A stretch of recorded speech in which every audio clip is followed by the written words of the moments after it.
Hi, Teresa. My name is Stephen Mead with Domicile Real Estate. Thank you so much for inquiring about a personalized neighborhood area video. And just wanted to welcome you and kind of tell you about what we're going to go over today. I'm actually pretty excited because I think Santa Ana is a city that a lot of people get wrong. And part of the reason why people get Santa Ana wrong is because it's a really big city.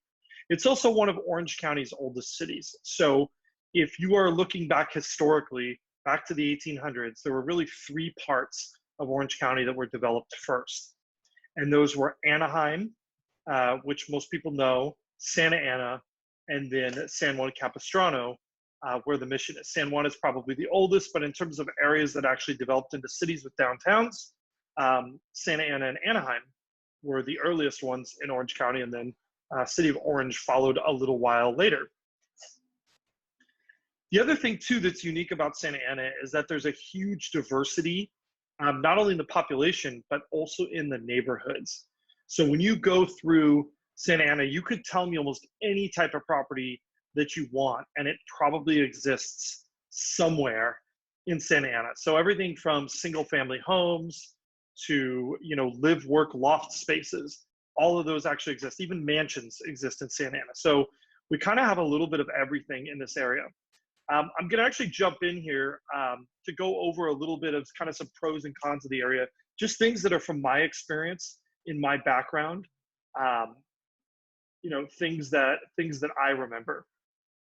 Let me bring this up here. Hopefully you can see this. Kind of in the pro column, I think people forget about how centrally located Santa Ana is. So regardless of where you work in Orange County, you actually have a pretty good commute from Santa Ana. It's almost right in the middle. And if your job requires you to travel for work a lot around the area, Santa Ana is just a great central location. It's bordered by like 3 freeways.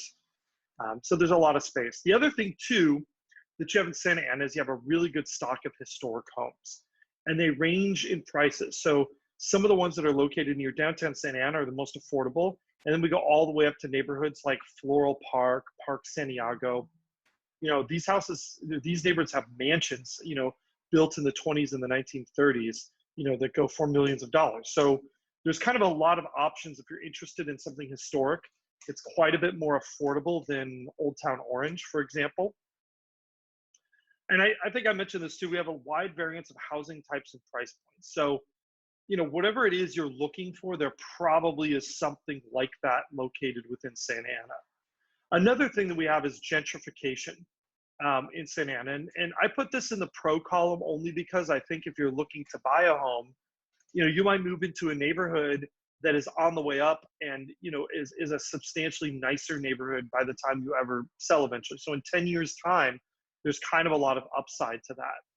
The other thing you have to Santa Ana that I think is just a huge attraction, especially in this day and age, is having a real downtown. The picture behind me actually is in downtown Santa Ana, so I'll pull that up again in a second. You have a real downtown with bars, restaurants, and even though right now we're kind of under some restrictions, I think a lot of these things will come back and people will want to be out and about. And I think having a real downtown like that with some culture is a huge asset to living in a city like Santa Ana. Now, on kind of the negative side, you have really uneven neighborhood quality. Sometimes even a couple streets can make the difference when you're in Santa Ana, even one end of the street. And I think for people that are looking for a particular type of neighborhood that looks a certain way, that might be a little bit tricky, only because then you do push to those upper price ranges. The other thing is if you're right in the middle of Santa Ana, while you are surrounded by 3 freeways, you are about a 5 to 10 minute drive from all of them. So sometimes that can get a little bit annoying if you're in the middle of the city. And then the other thing is, and I think we have to address this, and I worded this very specifically, and that is low ranking schools. And I say low ranking because I think a lot of times some of the schools actually are very good in Santa Ana, especially some of the elementary schools are really standouts. But it's just something to be aware of versus, say, Orange or Tustin, which are neighboring cities that have, schools that sort of have a much better reputation.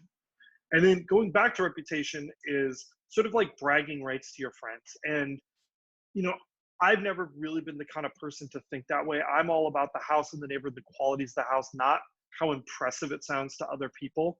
But if that's something that's important to you, um, Santa Ana probably doesn't have that, has the most cachet.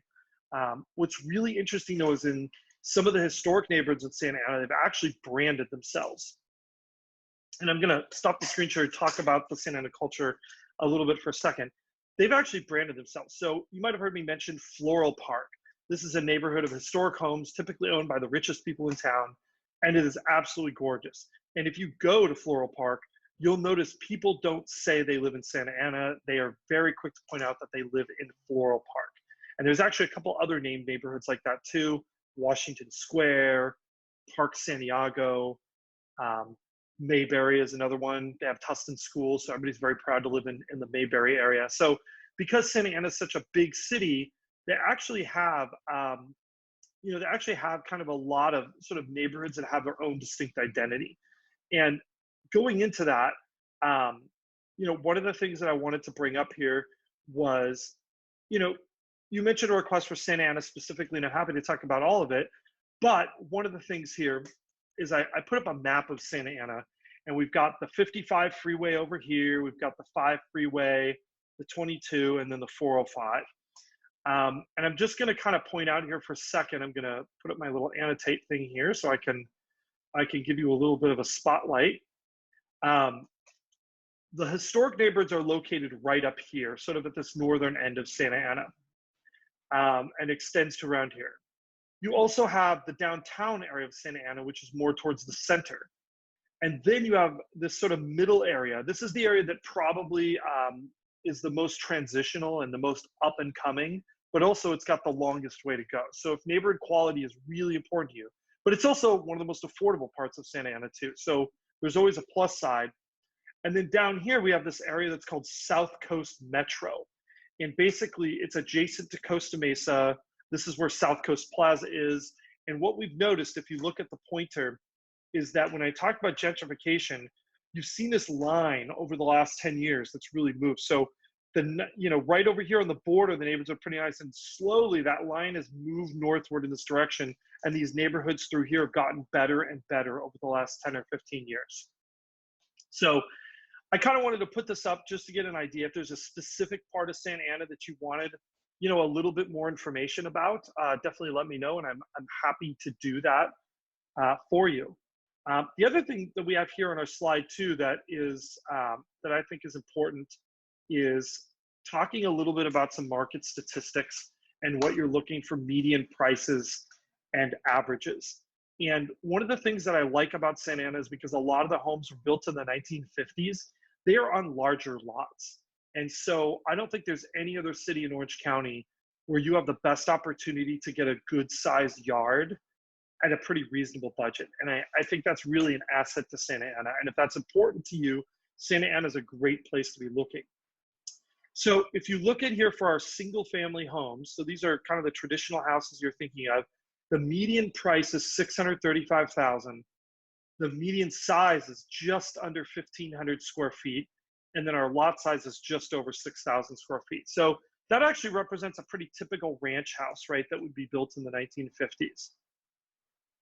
For attached homes, our median price is actually $355,000, and the median size is 1,026 square feet. These are pretty good stats for an area. I don't think there are that many communities that are going to be more affordable, that are so accessible as Santa Ana. I'd also like to go over a little bit of entry-level housing. So what does it look like to get into both a single family home, and then also what does it look like to get into an attached home or a condo? So I pulled up some sample listings that I'd like to take you through, and I could talk about those a little bit and give you an idea. I don't know if that's where your price point is, but this kind of gives you an idea of where the starting level for sort of homes is, what the minimal is, and I'll talk about sort of what my criteria were and what these mean. So if you look here, this is a 3-bedroom, 1-bath house. It was built in the late 1930s.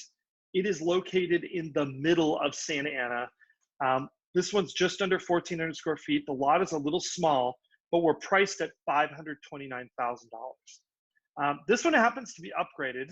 I don't think they took very good pictures of this house, but you've got new windows, a 2-car garage, and now looking at the inside, we see new bathrooms, new kitchen with quartz countertops, new flooring. The home could use a little bit of curb appeal upgrades, in my opinion, but I think a lot of the hard stuff is done on the inside. For the purposes of moving in, this is a pretty turnkey property. And I think there's sort of a lot of potential here. And that $529 price point to get into a single family home with 3 bedrooms and 1,400 square feet, I think that's a really good price point. That's a really great entry level price. Kind of moving on here to single family, this is what I took a look at. What was the least expensive 2-bedroom, 2-bath with at least 1,000 square feet in Santa Ana? Because I think that's a really good sort of entry level condo that most people are looking at. This is an older townhome development. They were built in 1964. But the cool thing about these is they are single story and you do not have anybody above you or below you. And our price point here is $350,000. I actually think this one might be available for a little bit less. They've been on the market 95 days. But this one does have newer windows. It does have 2 full baths. These are the grounds. Because it's older, it's a bit lower density. You do get carports. The inside, definitely, you're going to have to use a little bit more imagination here. This one, though, it looks like it's been well maintained. I think it really just needs kind of an infusion of style. There's some upgrades in the bathroom here. This is a really good idea of sort of what an entry-level condo is going to look like in Santa Ana, if that's your price point. This one actually has a really central location. It's not too far from the 5 and the 22 freeway. And a property like this is going to be pretty accessible from an income qualifying standpoint as well. Obviously, every situation is different with down payments, but if you're someone who is renting right now, something like that might be very possible to get into for a similar payment, especially when you take into account tax savings as well as the principal that you're paying towards the loan. One of the other things I like to tell people about when they inquire about a certain area is what other areas they might like. And if you like Santa Ana, you probably will also like Anaheim. Depending on what your commute is, that may or may not work. Anaheim is a little bit farther northward, but it's very similar in a lot of ways. It's one of these older cities. They have a downtown. They've been working on the downtown. There's actually a lot of attractions there. The Packing House, which was a redone sun-kissed packing house that they built into like sort of a multi-vendor food venue. It's really cool. They built a lot of things around it. And like Santa Ana, Anaheim has a mix all the way from historic homes to newer condos and lofts that are being built. So there's kind of a little bit of something for everybody, and the price points are pretty similar to Anaheim too. So I'd say you're sort of number one. If you like Santa Ana, you might also like Anaheim. The other usual suspects are the neighborhoods that surround Santa Ana, and that is cities like Orange and Tustin. These cities are going to be more expensive than Santa Ana, but depending on what quality neighborhood you're looking at, they might not be that much more expensive. And they're definitely worth a look.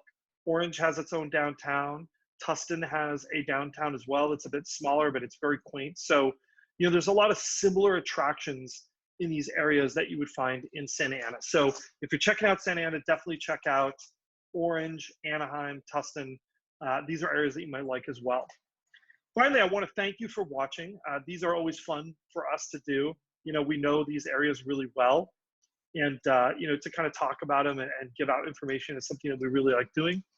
If you have any other questions, just respond to the email where you found this link. We're happy to answer them. You can also schedule a 15-minute call with us and get on our calendar. We're happy to do that too. There will be a link in the email down below, so look for that. And then finally, if you know anyone else who you think would like a video like this for a particular area, we have a link for you down below as well, and you can simply give that link to your friends, and we're happy to do something for them too. Anyhow, I hope this helps, and I hope this gives you some information. We'd love to chat, and if there's anything we can do for you, don't be afraid to ask. Thank you so much, Teresa.